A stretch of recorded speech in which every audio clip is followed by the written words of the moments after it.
Namaskar.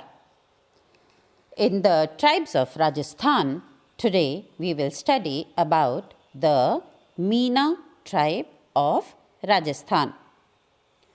The Meena tribe of Rajasthan is among the oldest and the powerful tribes of the state of Rajasthan.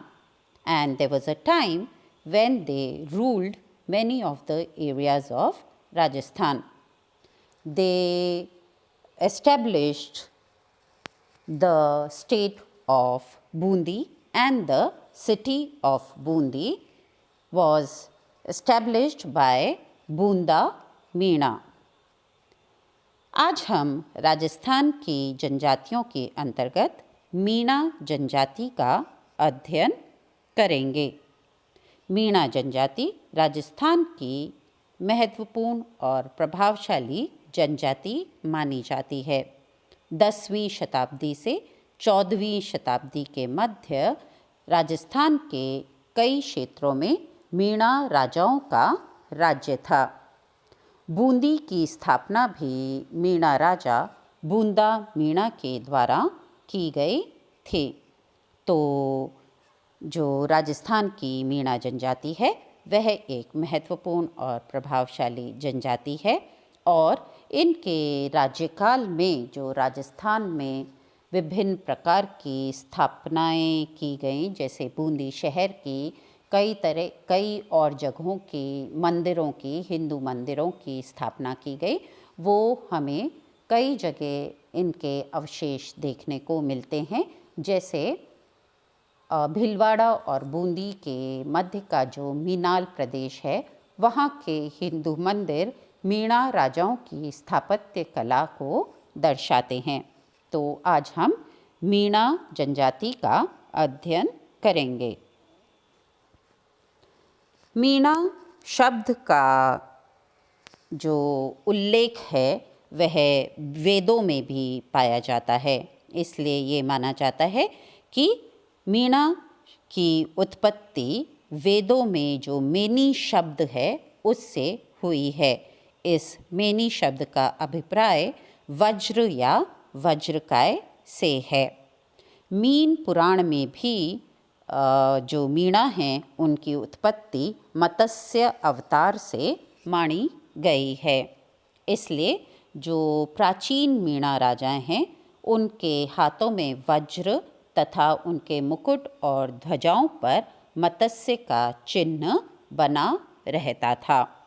पर कुछ इतिहासकार इन्हें राजपूतों से भी उत्पन्न मानते हैं और इसलिए कई मीणाओं के गोत्र राजपूतों के गोत्र से मिलते जुलते पाए जाते हैं. इतिहास अगर हम देखें मीणा जनजाति का, तो इनका उल्लेख यजुर्वेद में पाया जाता है.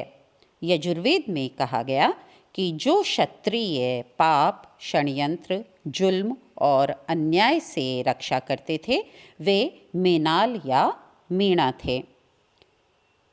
10वीं से 14वीं शताब्दी के मध्य राज्य में मीणा राजाओं के उल्लेख पाए जाते हैं.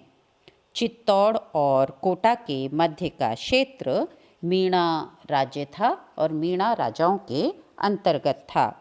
उसी समय बूंदी की स्थापना एक मीणा राजा बूंदा मीणा के द्वारा की गई थी और जो मेनाल क्षेत्र में विभिन्न हिंदू मंदिर और हमें अन्य स्थापत्य कला की धरोहरें मिलती हैं वे मीणा राजाओं के इतिहास को दर्शाती हैं.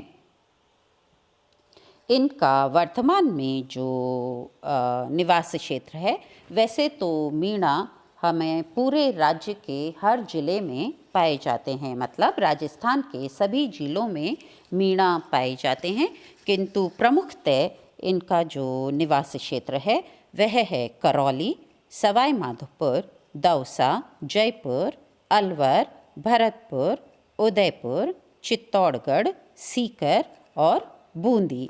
ये जो ज़िले हैं ये इनके प्रमुख निवास क्षेत्र हैं.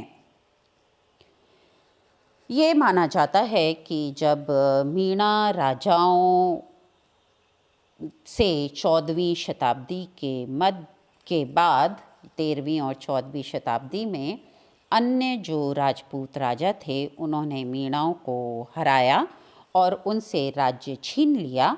उसके बाद मीणा लोग दुर्गम पहाड़ियों में, जंगलों में और ऊबड़ खाबड़ क्षेत्रों में जा कर के जीवन यापन करने लग गए थे। तो आज भी जो आदिवासी मीणा हैं वे हमें अरावली के दुर्गम पहाड़ी क्षेत्रों में, जो सदर्न राजस्थान है और जो ईस्टर्न राजस्थान है, उसके जंगलों और ऊबड़ खाबड़ क्षेत्रों में पाए जाते हैं। इनका जो भोजन है इसमें प्रमुख खाद्यान्न मक्का, ज्वार, गेहूं और जौ है। क्योंकि ये पूरे राज्य में पाए जाते हैं तो उस क्षेत्र में जो भी प्रमुख खाद्यान्न फसल है वही इनके भी भोजन का प्रमुख खाद्यान्न है। ये लोग शीत ऋतु में बाजरे का उपयोग करते हैं, रोटी की तरह से भी, खिचड़ी की तरह से भी, और बाजरे की राब भी बना करके ये लोग उसका भोजन के रूप में उपयोग करते हैं।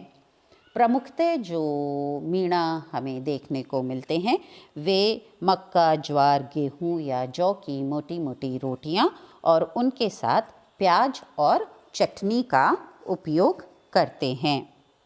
दूध, दही, छाछ का उपयोग इनके भोजन में रेगुलरली होता है। बीड़ी का सेवन देखने को मिलता है। बीड़ी और तंबाकू सिर्फ पुरुष ही नहीं, महिलाओं के द्वारा भी बीड़ी और तंबाकू का सेवन किया जाता है।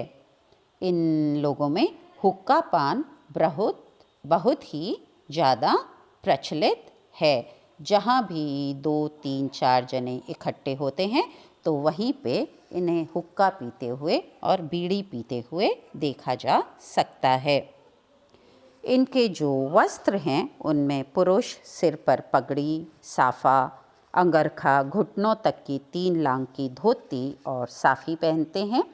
जो स्त्रियां हैं वो लहंगा, कंचुकी और छोटी ओढ़नी पहनती हैं। इसके अलावा पैरों में जूतियां पहनी जाती हैं। संपन्न परिवार के स्त्री एवं पुरुष चांदी के आभूषण पहनते हैं, जैसे चांदी के कड़े, गले में सोने की माला और कानों में मोती या चांदी के आभूषण और पैरों में भी कड़े पहने जाते हैं। इसके अलावा महिलाएं लाख व हाथी दांत की चूड़ियां और बाजूबंद का उपयोग करती हैं।